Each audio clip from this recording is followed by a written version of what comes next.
Partindo Jesus dali, viu um homem chamado Mateus sentado na coletoria e disse: segue-me. Ele, Mateus, se levantou e o seguiu. E sucedeu que, estando ele em casa à mesa, muitos publicanos e pecadores vieram e tomaram lugares com Jesus e seus discípulos.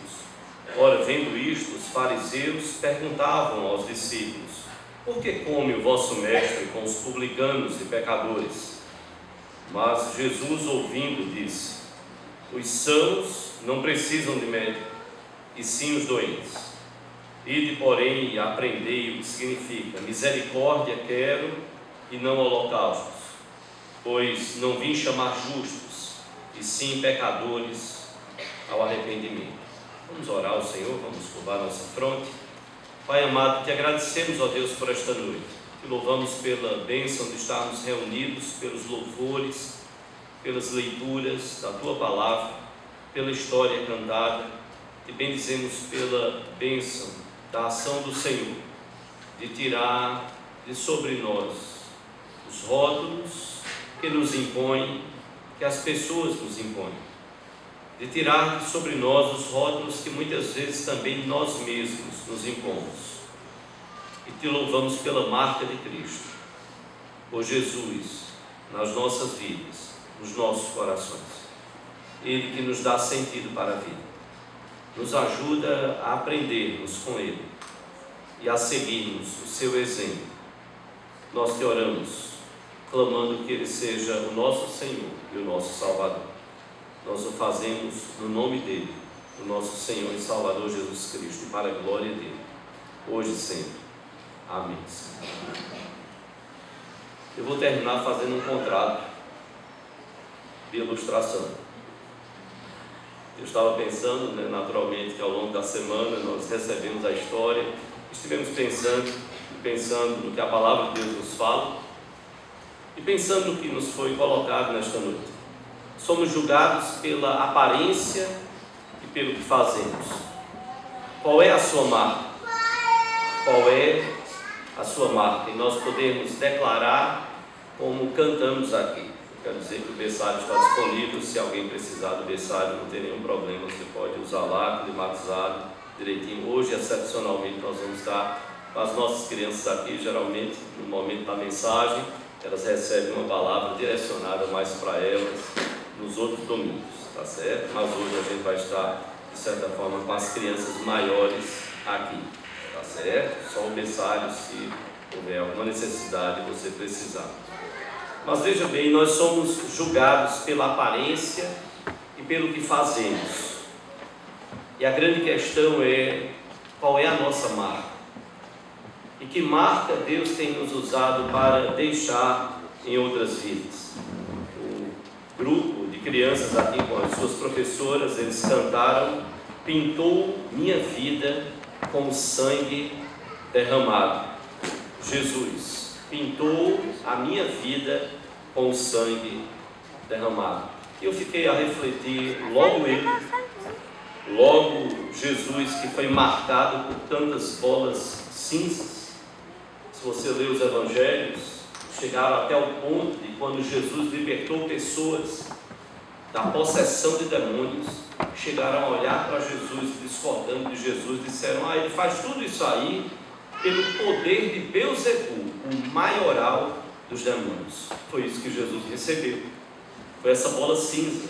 Esse poder dele não é de Deus somos nós, os líderes religiosos. Não, esse poder dele aí é o poder de Beelzebul. E Jesus chega a dizer: como? Se Beelzebul expulsa os demônios, ele está dividido, o reino dele está dividido. Como pode o reino dividido subsistir, uma casa dividida subsistir? Mas assim vamos fazendo como ouvimos, vamos lançando as nossas bolas e estrelas, assim como lemos aqui no texto de Mateus. O autor desse texto, do capítulo 9 do Evangelho de Mateus, como de todo o Evangelho, é o evangelista e apóstolo Mateus. Possivelmente esse texto foi escrito, o Evangelho, entre os anos 64 e 70 depois de Cristo, na nossa era. Não chegamos nem ainda a completar 2000 anos, mas estamos próximos de completar. Mas é um texto tão atual e tão necessário para os nossos dias. O propósito de Mateus era apresentar o Salvador para os judeus. E eu convido você a dar uma olhada rápida no desenrolar dos fatos. Depois que Mateus é chamado por Jesus para seguir, Jesus então passa ali pela coletoria, vê Mateus trabalhando, era o local de trabalho, a coletoria dos publicanos, que eram os cobradores de impostos daquela época, e Jesus convoca Mateus. Jesus diz para Mateus: segue-me. E a Bíblia diz que ele seguiu. O belo aqui, sem dúvida alguma, é que o próprio Mateus é quem registra o convite que Jesus fez a ele. É o próprio Mateus que, usado pelo Espírito Santo, inspirado, ele vai relatar aqui a experiência que ele teve de seguir ao Senhor Jesus Cristo. Experiência essa que se tornaria na vida de Mateus algo inigualável e inesquecível. O chamado de Jesus para mim e para você não tem igual. É sempre individual. Toca em questões muito pessoais, ainda que use as mesmas palavras. Vem e segue, sim, que já foi tema até de uma série de mensagens nossas disponíveis aí no site da igreja. Jesus tinha em Cafarnaum, naquela cidade onde Mateus tinha uma coletoria e onde ele trabalhava, Jesus tinha o seu quartel-general. Era uma cidade a qual ele havia passado muito tempo da sua vida ali, e ele retornava ali por muitas vezes. Depois de cumpridas alguma missão, voltava a Cafarnaum e tentava repousar e descansar um pouco. É bem certo que é possível que Mateus, que morava lá, tivesse ouvido a respeito da fama de Jesus. E agora esse Jesus quem passava na porta da coletoria de Mateus e então o chamava para seguir. O chamado de Jesus, segue-me, para Mateus é retribuído, como nos diz o versículo 10, com um banquete. Mateus dá a Jesus e aos seus amigos um grande banquete. Ele convida Jesus e os seus amigos para a casa dele, os publicanos, que trabalhavam então ali para Mateus. Na verdade era um banquete de despedida. Mateus estava com aquele banquete dizendo: eu tenho agora um chamado, eu tenho uma convocação e eu vou seguir o Mestre, eu vou seguir o Senhor Jesus, eu vou deixar a coletoria. Era uma despedida da vida de publicano para algo incomparavelmente melhor e maior: seguir ao Senhor Jesus. Seguir a Jesus, como dizia no passado o pastor Caio Fábio de Araújo Filho, ele dizia: seguir a Jesus é o mais fascinante projeto de vida. Mas quem é que estava à mesa com Jesus e os seus discípulos na casa de Mateus? A Bíblia diz que lá estavam os publicanos. Como assim eram chamados? Eram os cobradores de impostos daquela época. Eram tidos em baixa estima e eram odiados pelos judeus, pelo fato da maioria dos publicanos, a maioria ser constituída de pessoas desonestas, porque cobravam mais do que devia, avarentos, porque queriam enriquecer às custas dos outros, e antipatriotas, porque os publicanos eram judeus que haviam conquistado do Império Romano o direito de cobrar de outros judeus impostos.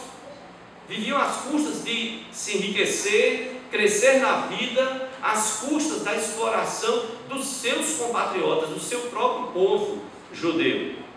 Mateus então tinha uma coletoria, e ele era o chefe, naturalmente, ele era dono dessa coletoria. Pessoas trabalhavam para ele, e agora ele chamava estes publicanos que trabalhavam para ele, e ele, como chefe desses publicanos, ele então os levou para casa e deu um banquete e convidou a Jesus para se despedir da coletoria e dos seus amigos. Mas não estavam só os publicanos, estavam também os chamados pecadores. Era uma terminologia que os judeus gostavam muito de usar. Publicanos e pecadores. Alguns até acham que esta era uma forma dos fariseus de criarem com o termo publicanos uma classe especial de pecadores, para dizer: olha, já existem os pecadores normais e vocês são mais ainda, pelas razões que expomos. Vocês são mais ainda, vocês se constituem uma classe especial, não melhor, pior, de pecadores. Então eram muitas vezes assim chamados, publicanos e pecadores. Por isso que os fariseus perguntaram aos seus discípulos, aos discípulos de Jesus: por que come o vosso mestre com publicanos e pecadores? Que rótulos terríveis! E a sociedade bem sabia disso. Pecadores, que era uma expressão também usada para amigos dos publicanos, que não seguiam as tradições criadas pelos rabinos judeus. E também, por vezes, não só não seguiam as tradições, mas também não seguiam a própria lei. E eram chamados assim pelos judeus: ali vão os pecadores. Eles não dão bola para a lei de Deus, eles não dão bola, eles não seguem as nossas tradições, as tradições que seguimos. Era o julgamento e rótulo dos fariseus dados a esta parte da população. Em parte, era justo chamá-los de pecadores, quando esses outros não seguiam a palavra de Deus e não cumpriam a palavra de Deus. Mas em parte, e até nós nos enquadramos aqui, todos nós somos pecadores, todos, sem exceção, porque nós não cumprimos a palavra, nós não cumprimos a lei, nós não damos conta de fazer tudo que Deus nos manda. Então nós somos pecadores.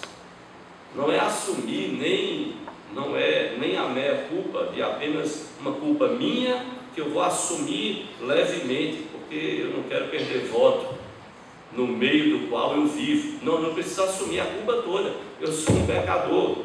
Eu e você, nós somos pecadores, sim. Nós precisamos ter Jesus para fazer diferença na nossa vida.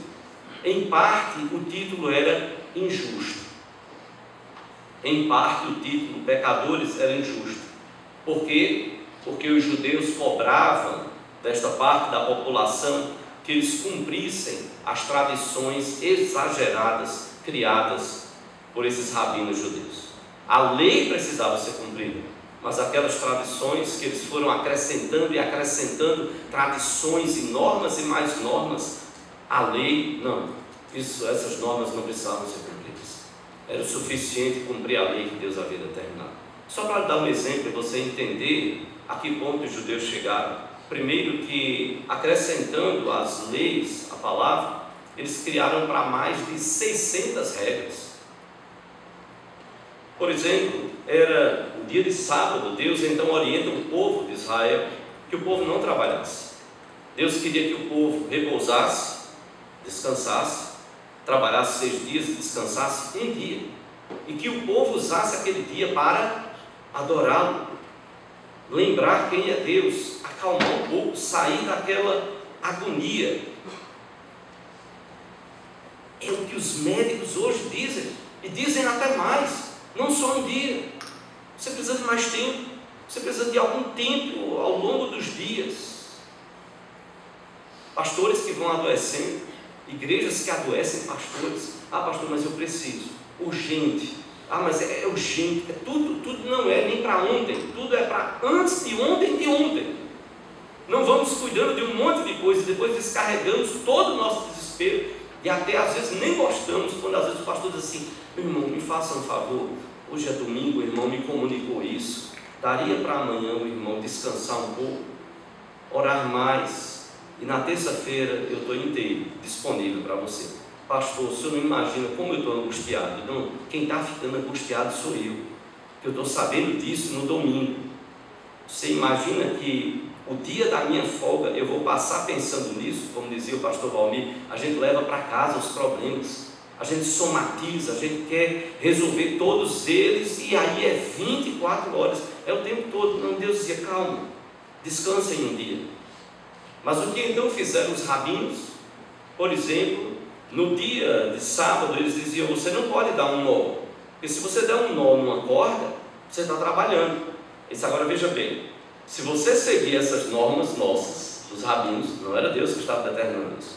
Se você seguir essas poucas normas, 40 regrinhas, aí você pode não trabalhar. Você vai dar o seu nó, você vai dar o seu jeitinho, vai fazer o que você quer, e você não estará trabalhando no dia de sábado se você seguir essas regrinhas aqui. São só 40 regrinhas, agora não pode errar nenhum, tem que seguir as 40 regrinhas. Você não pode, com a sua casa incendiando, você não pode tirar as coisas, porque se você tirar no dia de sábado, você está trabalhando. Então você não pode. E assim então os rabinos faziam. Mas então alguém dizia: e aquele rabino ali? Ele não está tirando as roupas? Não, ele entrou rapidinho na casa está pegando fogo. E o que ele fez? Ele vestiu as roupas. Ele foi colocando uma roupa em cima da outra, em cima dele. Então ele não está salvando as roupas, ele não está trabalhando, ele está tão somente vestindo roupas. Vestir roupas, ele sabe, não é trabalho, não é pecado. Eram os jeitinhos, e eram os problemas de interpretação que os rabinos então davam. E então eles exigiam dos publicanos, dos pecadores chamados, isso se tornava um peso injusto, porque Deus não estava pedindo isso. Mas os fariseus não deixavam de lançar os seus rótulos sobre publicanos e pecadores.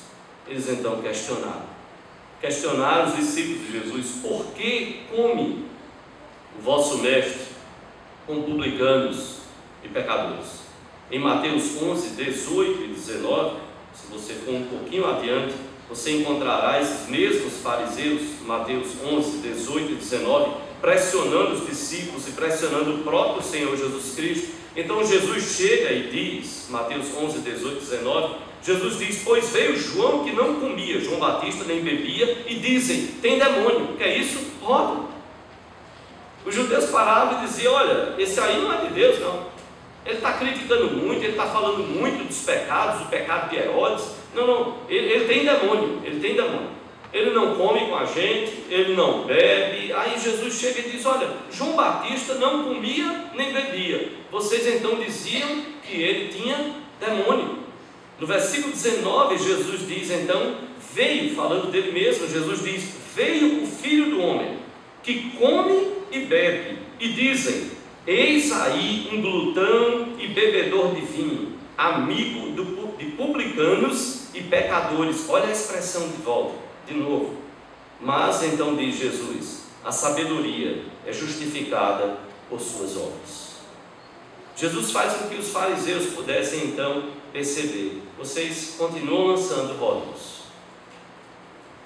Lançaram rótulos sobre João Batista, disseram que eles tinham demônios. Agora estão lançando rótulos sobre mim, dizendo que João Batista não comia nem bebia. Vocês disseram que eles tinham demônio. Agora eu que venho e como, vocês dizem que eu sou glutão e amigo então de fanfarras, de farras, de noitadas. Não sou nada disso. São rótulos que são lançados.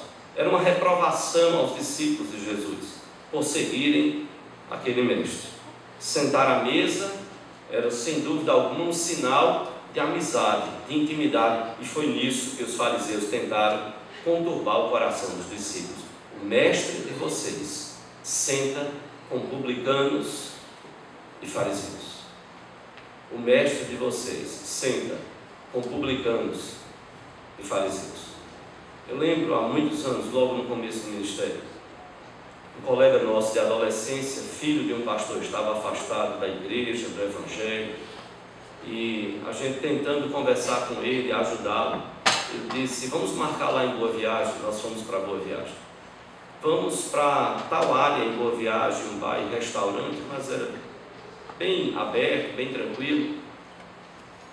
E ele parou e pediu uma cerveja, e eu, adepto naquela época da Coca-Cola, já estou quase livre, quase. E aí eu pedi a minha coca. E depois que ele pediu, ele parou e disse: lhe incomoda? Eu disse: não, eu não vim aqui nem pela coca, nem pela cerveja. Eu vim por você. Eu vim por nossa amizade. O que você vai tomar é o que você vai tomar. O que eu vou tomar é o que eu vou tomar. Se eu quiser, eu também posso tomar. Se eu quiser, eu não tomo. Ok. E ali nós tivemos uma boa conversa. Estava na garrafa. A conversa precisava ser de coração para coração. Era estar junto, ao redor de uma mesa. O pastor Roberto Brasileiro, presidente da Igreja Presbiteriana do Brasil, nesta quarta-feira, nós tivemos um café com professores, alunos do seminário, e ele deu um testemunho dizendo: quando um mineiro convidar você para a sala da casa dele, se sinta bem recebido. Mas não se engane, você ainda não é íntimo da família. Você só pode se considerar íntimo da família se ele disser: vamos tomar o café lá na cozinha? Agora sim, você é íntimo da família. Eu sou naturalmente casado com uma mulher e eu sei como é isso. Você não entra na casa e sai apresentando o local onde você mora, você não sabe. Se não estiver muito bem arrumado, homens, recomendo, é melhor ficar na sala. E é melhor até varrer a sala, para que ela tenha certeza e não crie nenhum problema. Porque mesa é sinal de intimidade. E até a cozinha é sinal de intimidade. Ter um banquete como Jesus teve é sinal de intimidade. E os fariseus se aproveitaram disso. O Senhor Jesus ouviu a crítica dos fariseus. E a resposta de Jesus foi fantástica. A Bíblia diz que ele ouvindo, mas Jesus, versículo 12, ouvindo, disse: os sãos não precisam de médico, e sim os doentes. Possivelmente ele tenha citado um provérbio daquela época. E quando Jesus se aproxima de pessoas de baixa reputação, como os publicanos e fariseus, ele não faz como companheiro de beberrões para se embriagar. Ele não faz como camarada de projetos maldosos. Não era esse o propósito de Jesus. Jesus se aproxima como médico, que procura não se contaminar, sim, mas que procura se aproximar ao máximo para curar. Era isso que os fariseus deviam fazer: trazer a cura de Deus para corações doentes, já que eles, os fariseus, se consideravam tão puros. Eles precisavam se aproximar para trazer a cura da palavra de Deus que eles tanto conheciam e precisavam aplicar. O ofício de médico é curar o sadio ou o doente. É isso que Jesus questiona com esta frase. Os sãos não precisam de médico, e sim os doentes. Quem precisa dos doentes, quem precisa de médico, são os doentes. Onde é que se espera que o médico esteja? Você chega no hospital e o médico não está, e a pessoa diz: onde é que está o médico? É que você espera que ele esteja ali, naquele lugar, para curar, para abençoar vidas. Jesus então finaliza no versículo 13, dizendo: misericórdia quero, citando o profeta Oséias, capítulo 6, versículo 6. Misericórdia quero e não holocaustos. Ele cita Oséias. E então Jesus agora acrescenta: eu não vim chamar justos, eu não vim chamar sãos, eu não vim chamar pessoas perfeitas, não. Eu vim chamar pecadores, doentes ao arrependimento. Mais danoso do que o câncer é o pecado. Mais danoso do que o câncer é uma doença chamada pecado. E que eu e você só temos a cura na cruz do Senhor Jesus, como foi cantado aqui. Pintou minha vida com sangue derramado. Pintou minha vida com sangue derramado. Não vim chamar justos, e sim pecadores ao arrependimento. Se você se considera justo, o convite não é para você. Se você se considera perfeito, o convite não é para você. O convite da salvação, convite este pleno e gratuito, ele é feito pelo Senhor Jesus Cristo, não para os justos, que se consideram dignos. Se eles são justos, se eles são perfeitos, eles são, em outras palavras, autossuficientes. Não, nós precisamos de Cristo. O convite de Jesus é para pecadores, doentes, sedentos, perdidos, extraviados, miseráveis, sobrecarregados, famintos. É para todo esse mundo. E quem sabe até mais.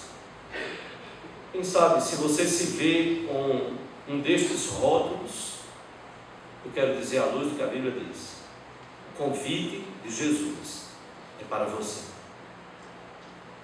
Se se você se vê com um destes rótulos, o convite de Jesus é para você. Não é para você passar a vida toda dizendo que você é isto. Não. O convite de Jesus não é para isso. O convite é para nós que nos encontramos em uma dessas nomenclaturas: pecadores, doentes, sedentos, perdidos, extraviados, miseráveis, sobrecarregados, famintos. No seminário, de vez em quando, nós pregamos até alguns sustos em alguns alunos. Bom dia, professor. Bom dia, miserável. Tudo bem? Como? Bom dia, miserável. Tudo bem? Mas, pastor, de manhã logo, para lembrar que eu e você, nós somos miseráveis. Sem a cruz de Cristo, é isso que nós somos, miseráveis. Ou você esqueceu? Pastor, como é que está o Senhor? Eu vou bem. O Senhor está na glória, dispensando suas ricas bênçãos sobre nós, miseráveis. Outro susto. Mas é o Senhor que dispensa as suas bênçãos sobre nós, para que nós não nos passemos a ver como melhores uns do que os outros. Não. Para que debaixo desses rótulos nós possamos, debaixo da cruz de Cristo, sermos retirados de debaixo desses rótulos. O convite de Jesus alcançou o coração da mulher adúltera. Nem eu tampouco te condeno. Ele não parou aí, ele continuou: vai e não peques mais. Alcançou o coração da mulher samaritana: vai chamar o teu marido. Ela olhou para Jesus e disse: eu não tenho marido. E Jesus olha para ela e diz: bem disseste, não tenho marido, porque 5 maridos já tivestes, e este que estás não é teu.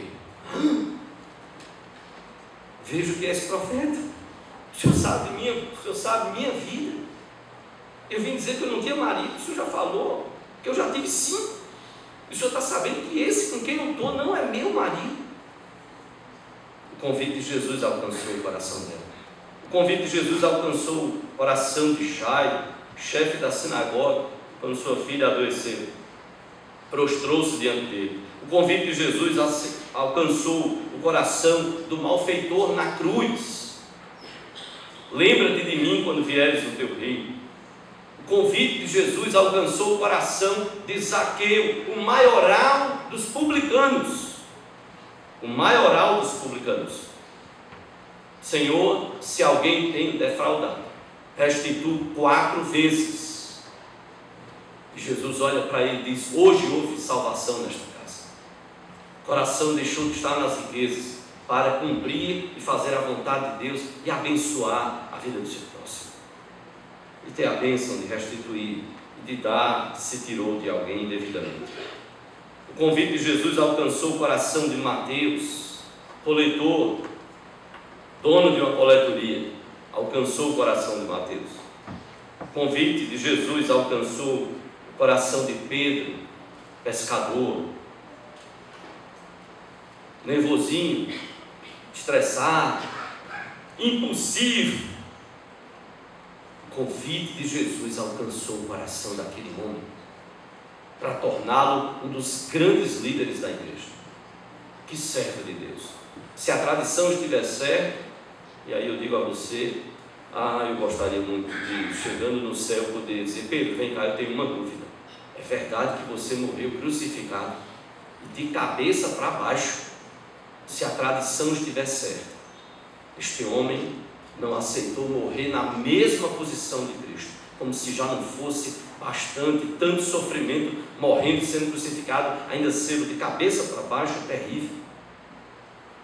O convite de Jesus alcançou, por fim, mas não terminando a lista de pessoas, o coração de Paulo, e transformou um dos maiores, se não o maior perseguidor da igreja, no maior, se não um dos maiores pregadores, pastores e missionários da igreja cristã, da igreja do Senhor Jesus Cristo, ao ponto de Paulo poder dizer: para mim o viver é Cristo e o morrer é lucro.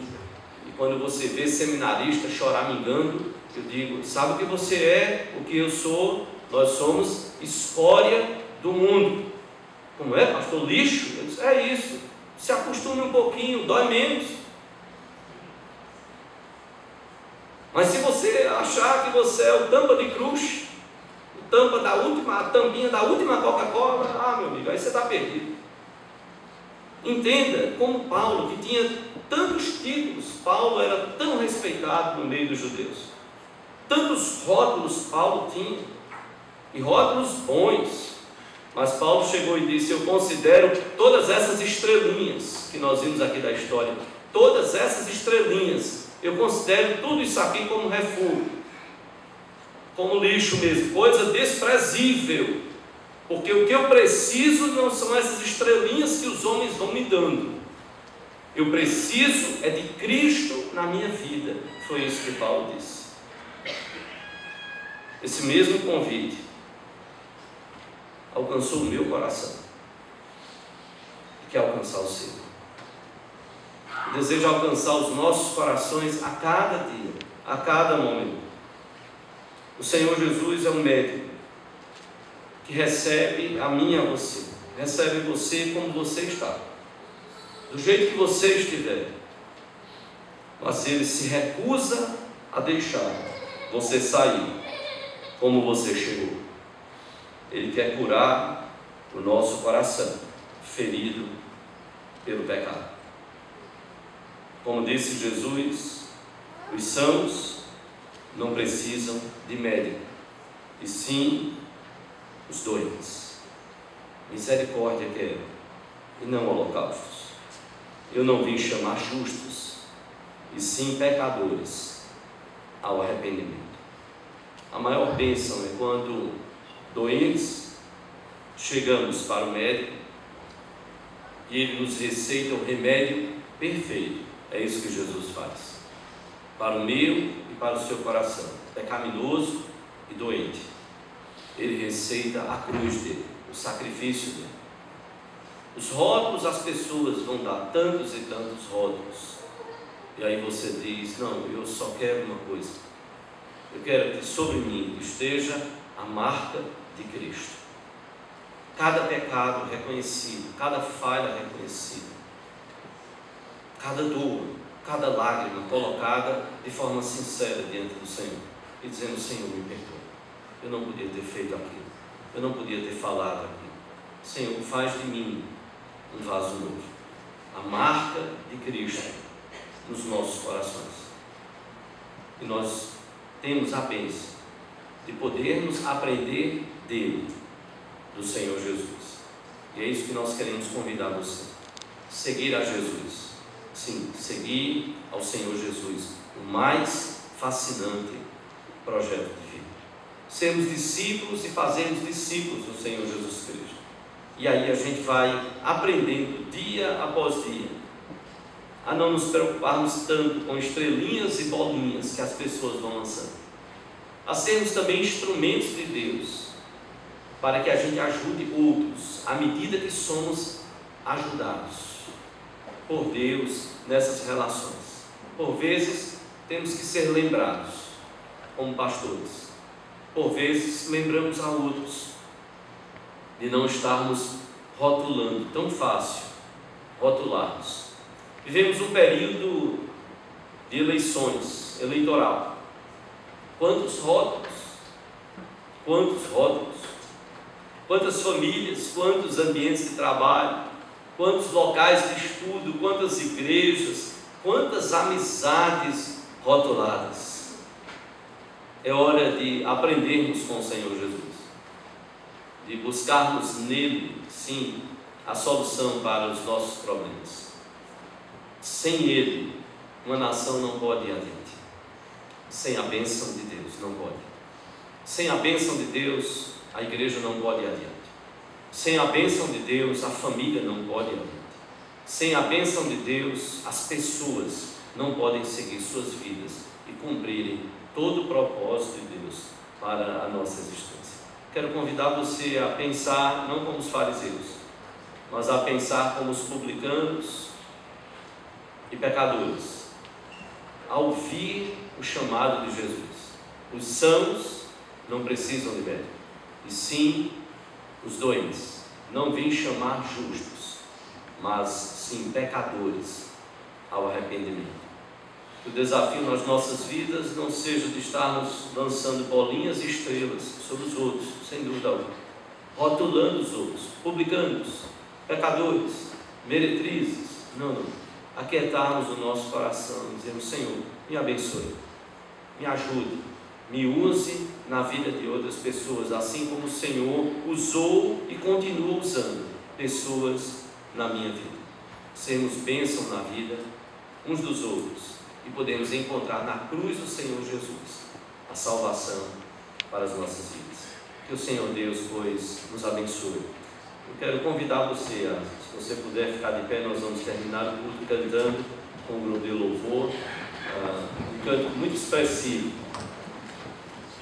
Aprendam de mim, aprendemos do Senhor Jesus.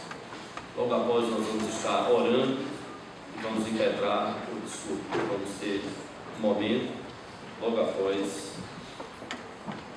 esse momento de cantar.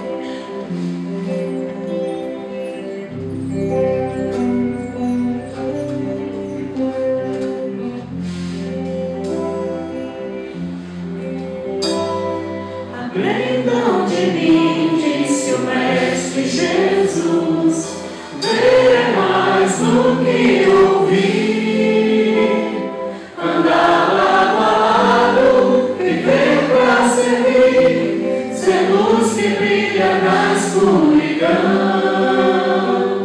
seguir os seus passos e não vacilar.